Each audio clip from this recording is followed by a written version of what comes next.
And welcome in to Real Deal Sports Talk with me, KP. I'm your host. I'm here each and every time on Real Deal Sports Talk. It's my show. It's your show. It's our show.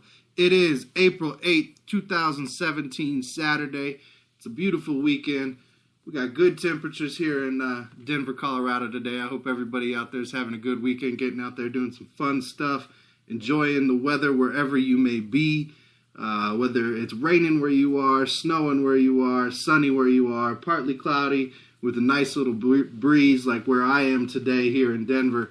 You know, get out and enjoy it. Enjoy it. Watch some sports. You know, right now, if you got ESPN, you can be watching the Florida State spring football game. The Masters is going on this weekend. What else is going on in sports? Baseball's back. We'll talk about that a little bit today.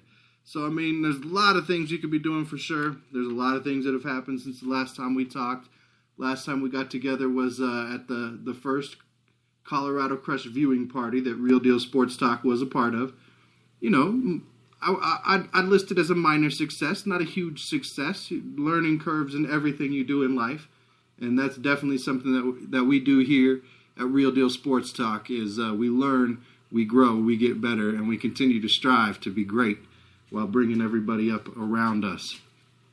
So, on today's show, things I want to get to on today's show. I'm going to try and get to on today's show. We're going to get everybody caught up on the Colorado Crush. They had a game last week. It's been 2 weeks since we spoke. They've had another game since the viewing party. They took on the Salt Lake Screaming Eagles. We'll talk about how that game went, and we'll break that down a little bit. We'll go over the IFL Players of the Week for both Week 6 and Week 7.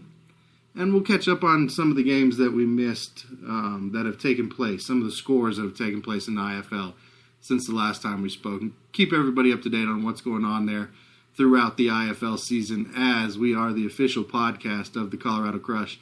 And again, I'd like to reach out and thank them for that. Definitely check them out. You know, you can follow them on Facebook. You can follow them on Twitter. You can go to their website, coloradocrush.com.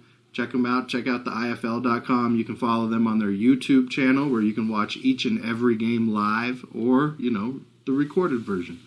Whatever your wish is, your desire when it comes to that. Other things we'll talk about on today's show, the NCAA Tournament, and how that culminated in the laying of a giant egg for the men's championship game, and really for the women's game as well. So we'll get into that a little bit. We'll talk about the MVP race some more in the NBA and how really MVP races anymore are just more of a popularity contest and not a true MVP. So we'll get into that a little bit. The Deadman, he's walking away, or is in the twilight of his career there with the WWE, and we'll talk about that as well as for anybody who I would say is over the age of 30 and maybe younger than 50, say 30 to 45, at some point you probably watched WWF back in the day. It's WWE now. It has changed. Wildlife Foundation got involved, made them change their initials. But if you are in that age group, you more than likely had some exposure to the WWF back in the day and had some exposure to The Undertaker. So we'll talk about that a little bit. We'll get into that. There's the MVP race. There's one owner who's pushing for the end of the marijuana ban, which would really help his team based on the number of incidents that they've had there. Tony Romo's joining CBS and how that affects Phil Simms. We'll get into that a little bit. This whatever's going on in Seattle with Richard Sherman wanting to talk his way out of town, Marshawn Lynch wanting to come out of retirement. We'll try and get into a little bit of that. And the draft.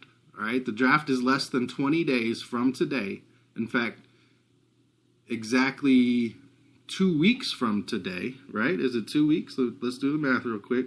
15, 20 seconds. Nope, 3 weeks from today, we will be in the final day of the draft. We will be in rounds 4 through 7 at this point. In fact, rounds the later rounds of 4 through 7 will be getting ready to take place at this time 3 weeks from today. We're less than 20 days out from round 1.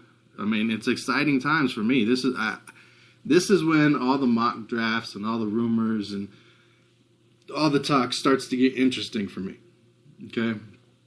This is the time of year where it's like, okay, let's see if we can start reading between the lines a little bit, seeing where, guys might go, what kind of trades might happen. And every year I get hyped.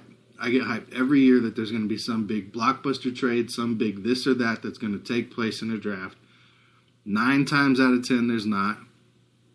Not a lot of talk about it going down right now. A little bit of talk that the Browns might try and make some moves in the first round and things of that nature, but nothing that you can really hang your hat on or look at and go, okay, that has some weight to it at this point. So, the draft's coming up. I'm excited. I'm a Lions fan. You guys know that. We've put it out there before.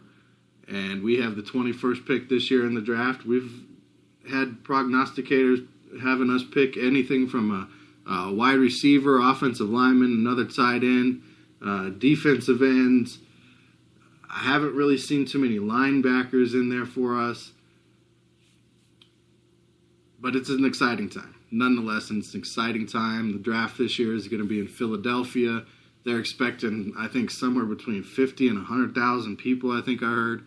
So, look for that. It's coming up in 3 weeks.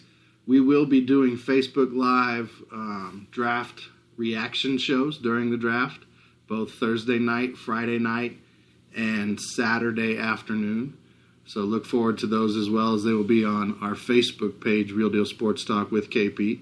You can also follow us on the Google Plus community and join in there. We'll do polls and share different news stories there as well.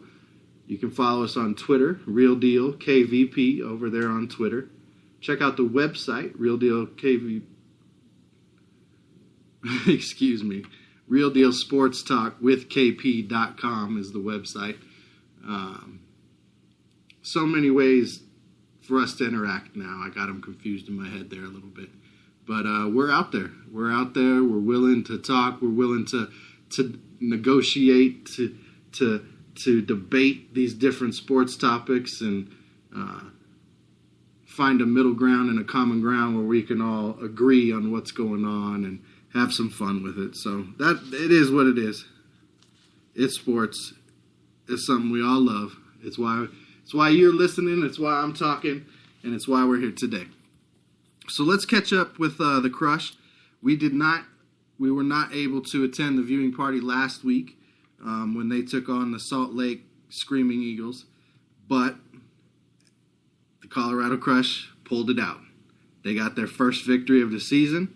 They got that payback. They got that revenge from the first game of the year in overtime, as the Screaming Eagles took that game in overtime on a 2-point conversion, as instead of going for the tie, they went for the win, and they were able to pull it out. Well, at the end of this game, Colorado Crush, game tied. They kick a field goal as time expires to win by 3 and bring that franchise trophy back to Colorado as they win 52-49 on the 31st last weekend. Big win for the Crush. It's a point in the season where it's more a matter of pride. You came into this game at 0-5. You're coming into a game against an opponent that has already beaten you on the season. And really coming into this game, things had gotten pretty rough for the Crush. Okay, they had started losing games badly. They had started to have a number of what looked like mental mistakes out on the field. Effort seemed to be starting to dwindle a little bit after things would not go their way, especially there in that last game against the Danger, as they were able to really open that game up late in that fourth quarter as they pulled away from the Crush in that one. So this was a great bounce-back win for the Crush, going into the Eagles' house in West Valley City, Utah, and picking out that win.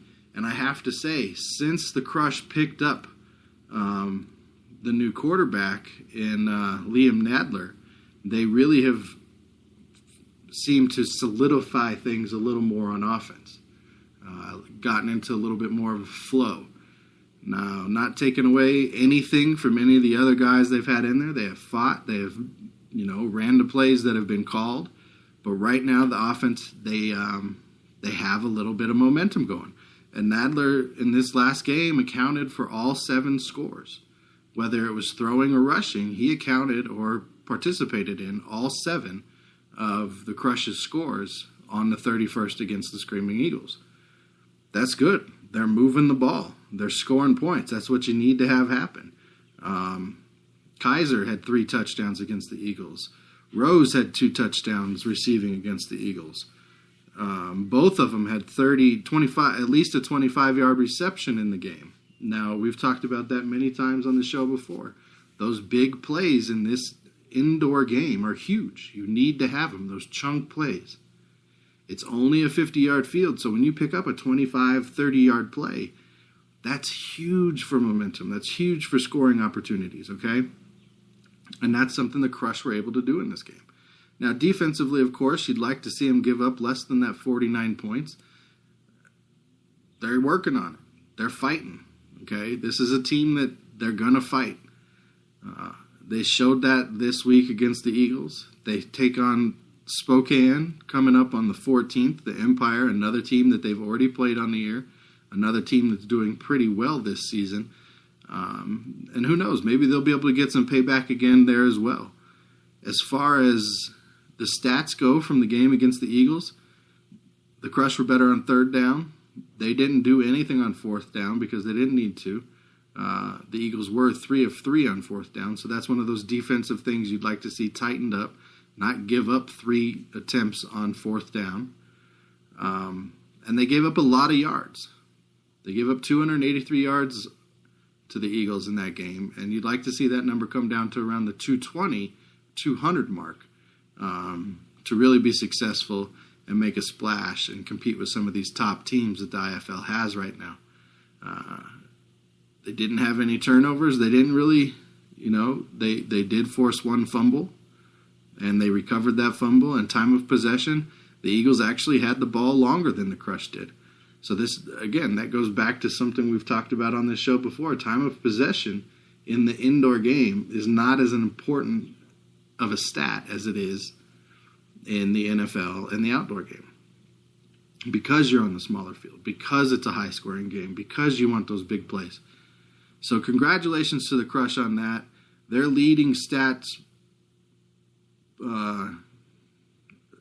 guys for that game, Nedler had 168 yards passing for 6 touchdowns. He also was the leading rusher on the game with 35 yards rushing and a touchdown there. Leading receiver was Kyle Kaiser, 77 yards and 3 touchdowns. Spencer Groner was named Special Teams Player of the Week for his performance in that game-winning field goal. And the Crush also got Celebration of the Week as they did a WWE-inspired elbow drop on the ball in the end zone at one point during the game. So congratulations to the Crush, getting that payback, playing a really solid, good game, beating a rival, bringing home the franchise trophy, and getting a little bit of payback there on the Eagles. These are 2 teams. They're pretty evenly matched, and it seems like they're going to have a nice rivalry for some time to come. And that's something I like to see. I really do. I like to see teams have natural rivals, and Colorado and Utah, that makes sense. Other games that have taken place since the last time we got together on the 25th. The next day, Sunday, the 26th of March, the Iowa Barnstormers beat up on the Cedar Rapids Titans 46-23. The Arizona Rattlers squeaked by the Green Bay Blizzard 30-29. On Saturday, April 1st, Wichita Falls Nightmare beat up on Arizona 6